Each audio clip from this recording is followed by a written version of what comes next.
Welcome to the online lectures for software engineering.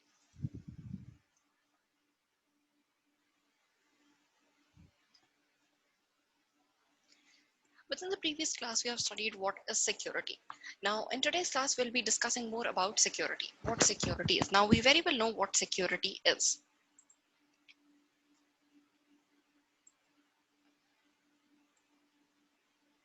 Security is a way to protect your information from any type of unauthorized access. That is security. Now, within the security, you've got different layers of security that you need to embed within a particular organization, multi-level security. Now, in here, we've got 6 different types of security. The first being physical security. Now, what is physical security? Now, as the name says that it is physical. Physical security means you are going to secure the physical objects of the particular organization. Physical objects from unauthorized access.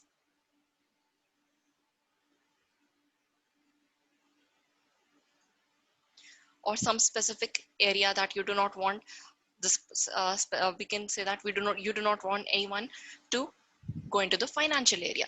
You do not want any unauthorized person to gain access within the financial area. Now, if suppose an employee gets access within the finance department, he might be able to edit his salary, or he might be able to extend his leaves. So that is physical security. The second type of security is called as personal security. Now, what is personal security? Personal security, as the name says, personal, it means you're going to protect a particular individual, or you can say you're going to protect a group of these individuals from unauthorized access. So the physical security being protecting some specific area of a particular organization, whereas physical security means you're protecting a particular individual or a specific group of individuals from any type of unauthorized access. Now, suppose one particular person, an individual has got access to a Class A project, that is a high security project that no one has gone access to, and the details of this project was not revealed to the world. So in here, you're protecting this individual and the group of individuals from any type of security attack that can happen. And like anyone trying to put in their codes, so you're giving any type of biometric security to that particular person, that only that particular individual will be able to access that particular area. The next type of security is operational security. Now, what is operation security? Now, operation security is going to tell you the details about a particular operation or a particular activity. You're going to safeguard what are the different activities and operations that are being followed within a particular organization or within a particular company. They need to be secure. No one should be able to access. Now, if suppose a particular company follows some specific rules or they follow some specific activities that makes their product unique. So if suppose that information is given to the outside world, their product will no longer be unique. Their security or their quality will be compromised when people know what type of product and what type of methods you're following. That is the operation security. You're securing the types of operations and the different activities that are being performed within a particular organization. The next type of security is communication security. Now, as the name suggests, communication security means what you're communicating. What is the different technology that you're using for communication? What is the content that is being passed within the communication and the network you're connected on? You need to ensure that the technology, the network, and whatever you're communicating within a particular meeting, they need to be secure. That is a particular network that you're connected to, that particular network should be secure. It should have different layers of security. You should have the secure socket layer connection, or different types of securities are provided. You need to have a particular firewall so that no one should be able to access the information that is being passed within the particular communication session. The next type of security is network security. Now, network security means as you're within the communication security, you're securing the network, and here you're going to secure the different network components also. Suppose you're connected to a network via a particular router, or you're connected via a LAN connection. You're going to safeguard this different components of the particular network. That is, all the connections are going to be secure.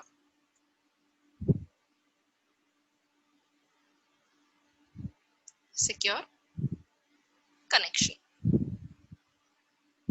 The last type of security is information security. Now this information security, it is based on CIA.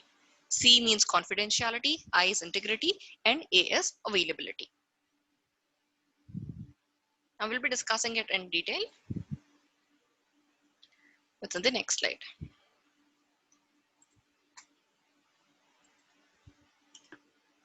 Now in here, the protection of information and its critical element, that is in here we have taken into account the different network connections. Those are your critical elements, including the particular system. One system that you're working on, that particular system needs to be secure. The hardware that you're using, the different options that are connected, the different hardware that is connected to your system, they also need to be secure. Where you're storing the information, the storage area, and how you're transmitting the information, that is connections. All of this need to be secure. Now there's few tools that are used, like policies. Now policies are a set of rules. Policy can be stated as some specific rules that need to be followed. That is a particular policy. Awareness means you're going to educate people what is security, why you need to ensure security within a particular organization. Then the next step is training. Now, when you have made all the people aware that these are the different security threats that you might encounter within a particular organization, then you need to train the people of how you're going to secure the data. Now, training might include encryption. Then you're going to educate those people and provide specific technology that is going to support the encryption methods. As I told, information security is based upon CIA triangle. Now we are going to, as I told, C stands for confidentiality, I is integrity, and A is availability. Now within this, coming on to the first one, that is confidentiality. Now what is confidentiality? Confidentiality is equivalent to privacy. That is, no one has got any type of unauthorized access, should not be there within the data. Unauthorized access is denied.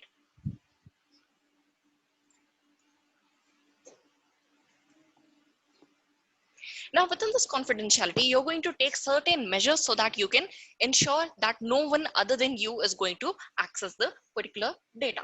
Only people that are authorized to do it, only those people get access to the data. Now if we take an example, now if suppose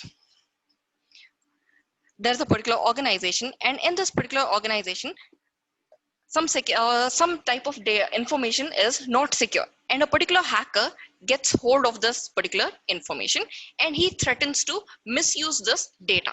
So in here, this becomes a this is going to affect the privacy of the particular company, or it is going to affect the entire confidentiality of the company. So in here, now this is a particular scenario where a hacker gets access to the information and he is going to threaten to misuse that information.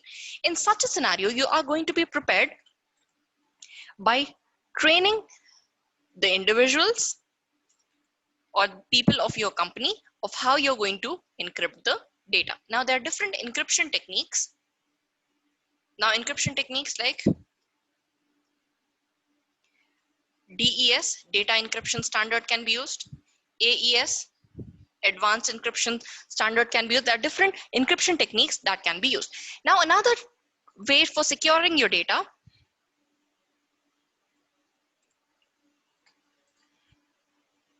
the second way is you can make use of VPN tunnels.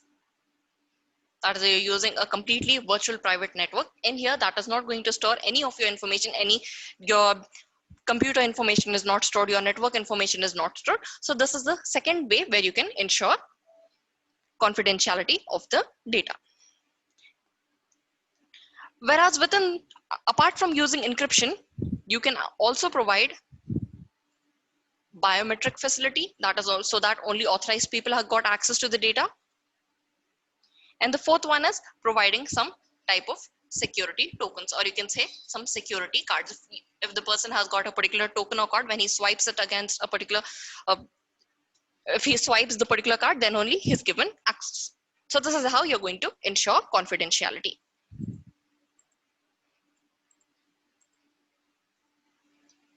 The next is integrity. Now, what is integrity? Integrity means the data that you're using or the data that is being stored, it is within the same way that you have left it. It should not have any inconsistencies within the data. Now, what are inconsistencies? Any incomplete data should not be there, or your data should not be changed every time you execute the data. It should give you the same output. There should be no changes within the data. That is data integrity. Now, within data integrity, you might have seen particular files that you have downloaded from the internet, or you can say when you're editing a Word file. Sometimes some Word files, they have got only a read-only access. Now, what is read-only access? You are only able to read data. You are not able to manipulate the data. You're not able to add any type of data. You're not able to delete it, or you're not able to make any changes within the data. So that is the integrity of the data. If you want this particular data to be read-only, then your data is read-only. If you're giving writing permissions, then you can have the read and write permissions. Both can be granted to the data. Now, an example for integrity is if suppose a particular person is working in a particular company.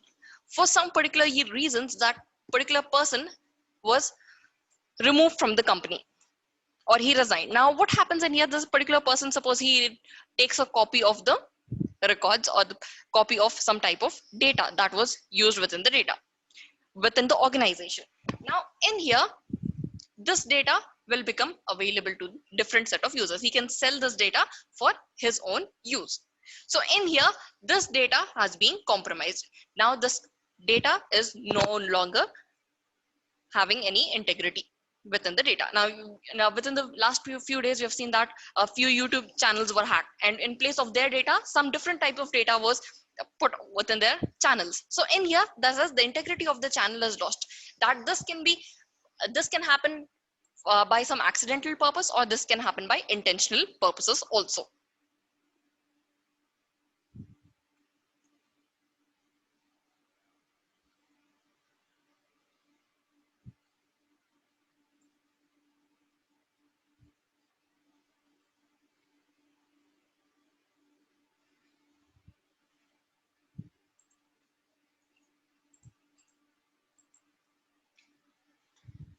The last one in the CIA is availability. Now, what is availability? As the name says, that the data should be available to the particular persons that are authorized. Only authorized people should have access to the data. At any time, they should have access to the data. Now, availability is ensured by rigorously maintaining all hardware. Now, that is what are the different hardware that you're using within a particular organization.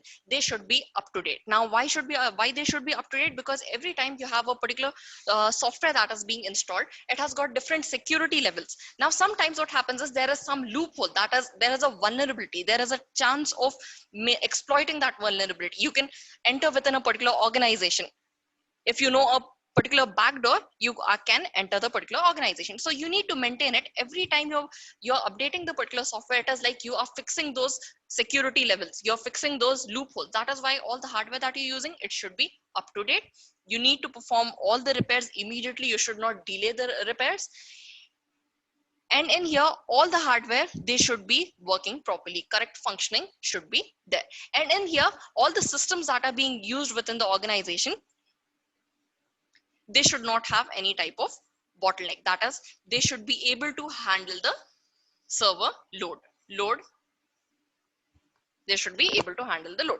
So this is the CIA: confidentiality, integrity, and availability. This is called as the CIA triad. You can say that it is a CIA triangle. On the three ends, within the three ends, you've got one is confidentiality, one is integrity, and the other is availability. Now in here, one of the example for this availability is, if suppose you launch a DOS attack, a particular website is under a DOS attack. Now what is DOS? DOS is denial of service.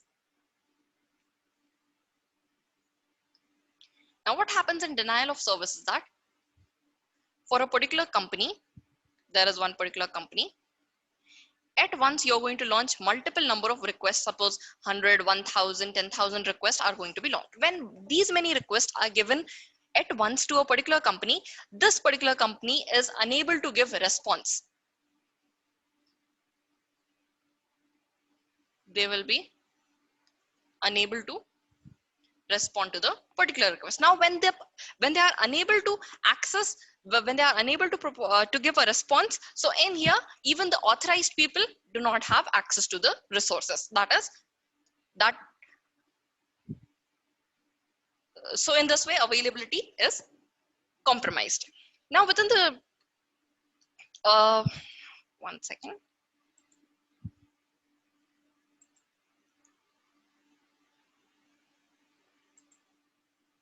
Now, in this previously, we have discussed about integrity. In integrity, one thing is that, as I told you, that the data that is stored, it should be the same way.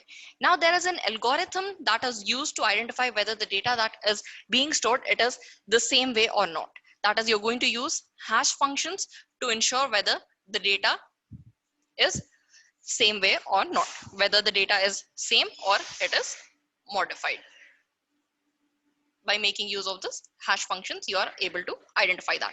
Now, an example for that is SHA algorithm, secured hashing algorithm, and MD5, message digest 5. In detail, we are going to study these two algorithms.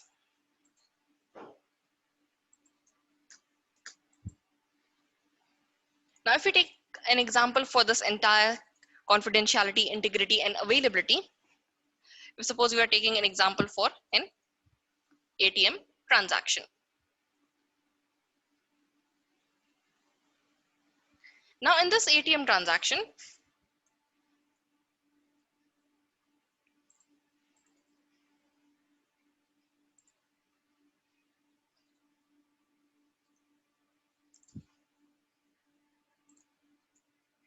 the first step is that the first one is confidentiality. Now, within confidentiality, now in here, the person needs to have a card. That is, you need to have the ATM card.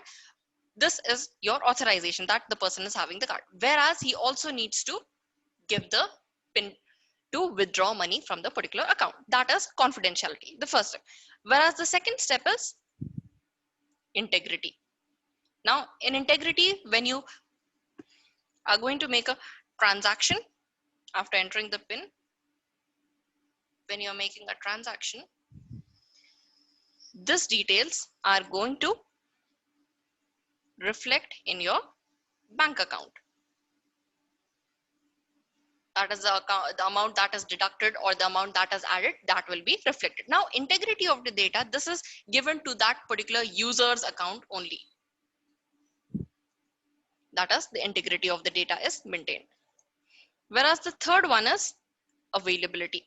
Now, availability in here means these ATMs are available and they are fully functional even when the bank working hours are finished. So these ATMs are functioning even when the banks are closed. So this particular example ensures all the three steps: confidentiality, integrity, and availability.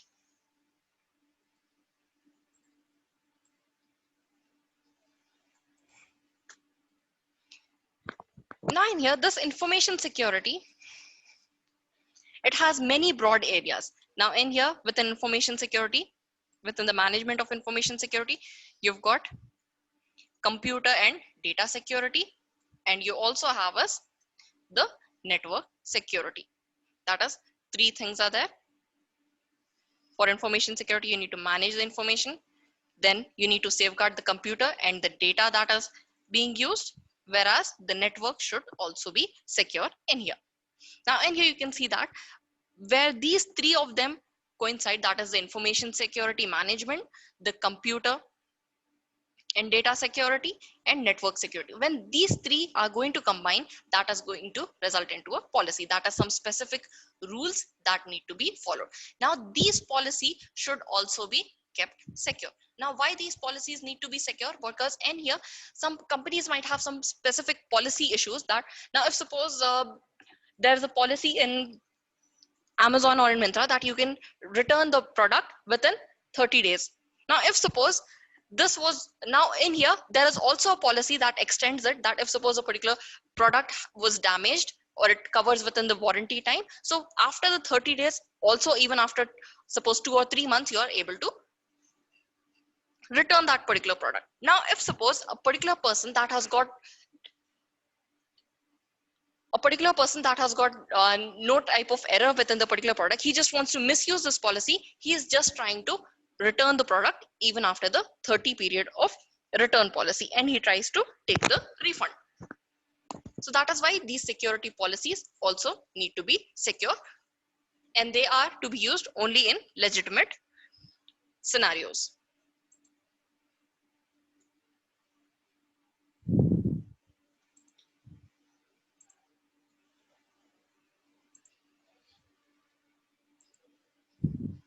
Now coming on to the information security concepts. Now the first concept is access. Now in access, it means that only authorized persons are given access to data. They can add the data, they can delete the data, they can update any type of data, or any data that is making use of the first file, it can have effect on the other file. They can affect the data, that is access. These are the concepts that are used in information security that we need to remember. Access is only an authorized person needs to have access for addition, deletion, updation, or affecting the data. Whereas the next one is asset. Now asset in here, it means these are your organization resources. Organization resources are assets, and these organization resources are protected. An example for an organization resource, it can be a database.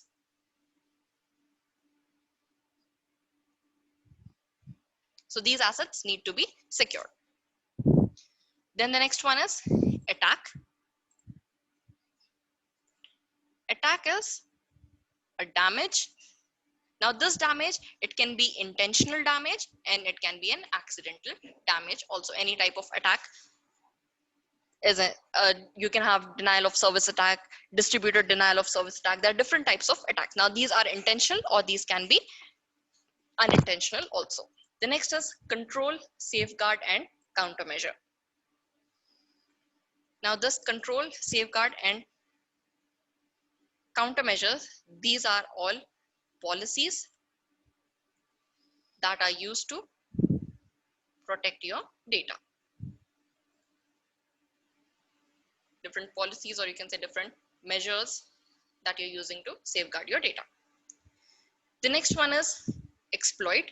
Now exploit in here means you're going to, a person takes advantage of a particular vulnerability, that is a loophole. When you know a loophole of a particular company that this is a disadvantage and they have not fixed it, you can take advantage of that loophole. That is exploiting that loophole is called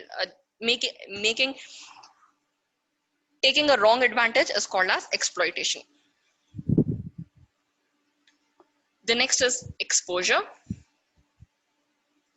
Now exposure means now in a company is going to have different types of data, different databases you're going to have. Now if suppose one asset is compromised, that is one asset is stolen or the data is being revealed, that is exposure. You've exposed some specific part of that company to the hackers or to the real world. Whereas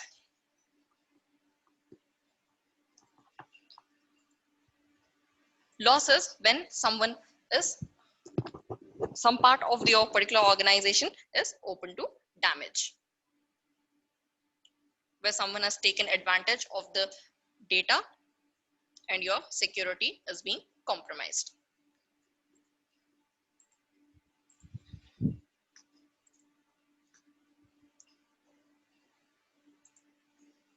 The next is protection profile or security postures.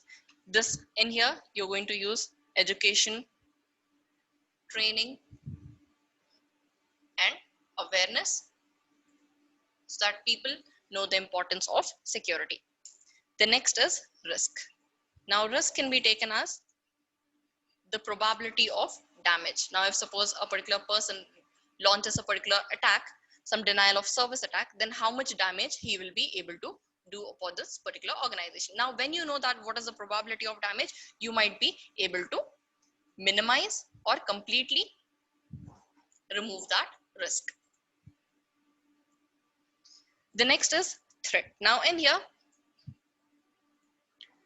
there are two types of threats. The first threat is by hackers. Now hackers gain access to your data that is stored within a particular organization, and they might misuse the data. So this type of threat is upon the information, upon the data. Whereas the next type of threat, this can be by a particular storm, a tornado, any type of natural calamity that is going to affect the building. Whereas the next is threat agent. Threat agent means a particular person. If you know that this particular person is responsible for hacking different Twitter accounts, different YouTube accounts, different one particular person is responsible, then that particular person is called as your threat agent, that this one particular person is responsible for launching attack.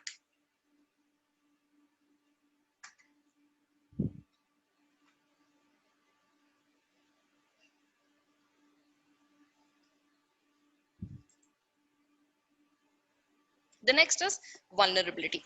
Now vulnerability is weakness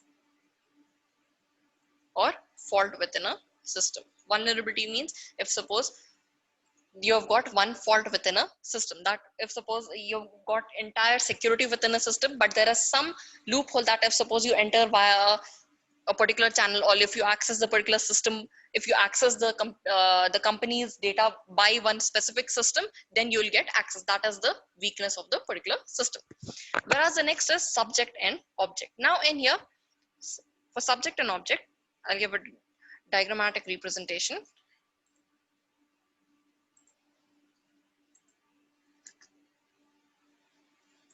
Now in here, a computer can be a subject of an attack, or it can be an object of an attack. Now, what do you mean when it is a subject or it is an object? Now in here, when it is a subject of an attack, it means that this computer is used as active tool to conduct attack. That is, you use the system to launch an attack on another organization, on a particular organization, on another company. This particular computer we use. Whereas an object of attack means this particular company or organization that is being attacked is called as object of an attack.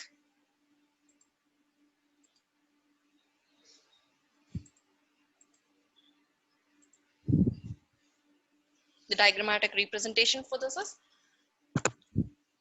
now in here, this particular hacker is using this particular system to launch an attack on a remote system or a particular organization. This is, hacker is using this computer as subject of an attack. Whereas this is a remote system on which you're launching an attack, and you're stealing the information from this particular system. This is your stolen information. Now in here, a computer can be a subject or even an object of an attack. Now if suppose you've got multiple users for a particular system, when you've got multiple users, so computers can be subject as well as object.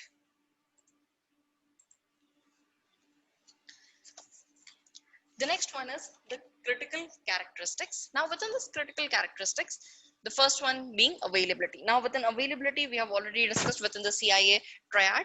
What is availability? In availability, you're going to have all the hardware updated, so they do not, so that they are not open to any exposure. They are all running, and the data access is given to authorized users only whenever they want. Whereas the next one is accuracy. Now what is accuracy? Accuracy means the data, whatever is there, it ensures integrity. That is, it is the same every time you open it. It is accurate information. Now suppose you are accessing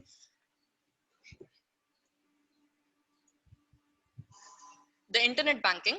Now within the internet banking, if you check your balance once, it should show you the same number. If you're checking it twice, it should give you the same number. That is accuracy of data. It should not be manipulated.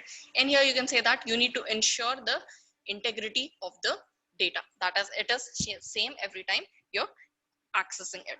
Now in here, in accuracy of data, only authorized persons are given access to change or manipulate the data. The last one is authenticity. Now in authenticity in here means the state of being genuine. Genuine or original. Now in here, that is, you are able to prove that you are the same person that you are saying. That is, if suppose you are telling that you are so and so, you have got an ID card to prove that you are so and so. That is authenticity. Now within authenticity, there is an example for in here, a type of attack that is launched is phishing attack. Now within this phishing attack, what happens is the hacker tries to steal your personal information. Now when another person has got access to your personal information, he can imitate himself as you. So that is a phishing attack.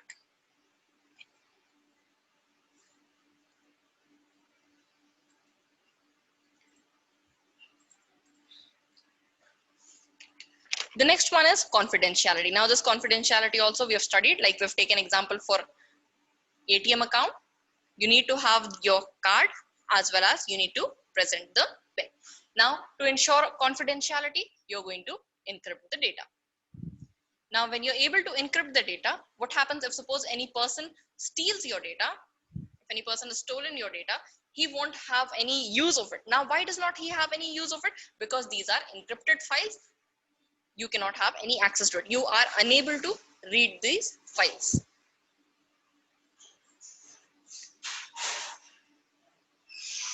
Now in integrity means your access controls are given to only specific person. Only the authorized person is able to access the data. Access, change, modify any type of updations. Whereas the next one is utility. Now what is utility? Utility, it means that it is a state of having value. Now if suppose you've got access to some specific data, you've got information of multiple card users, you've got their PIN, you've got their passwords, everything is there. Now if suppose now this type of data has got a huge value, if any person has got access to this type of data, he'll be able to take multiple he'll be able to handle multiple accounts. He will be able to transfer this entire amount from those particular accounts. Now if this information is valuable when it serves a particular purpose. Whereas the last one is possession. Now possession means ownership of the data. Now within this possession, now if suppose one company owns some specific type of data. Now in here, whenever data is there within a particular company, you're going to ensure that that data is encrypted. Even if a hacker or another person gets access to this type of data, it is of no use to the particular person. So that is, a breach of possession is not going to affect the breach of confidentiality. That is, even if a person gets access to this type of data, he won't be able to misuse the data because it is encrypted. So that is why it is very necessary that you save your files in an encrypted format. You ensure that all of the files are encrypted using some type of security key. This is the end of the class.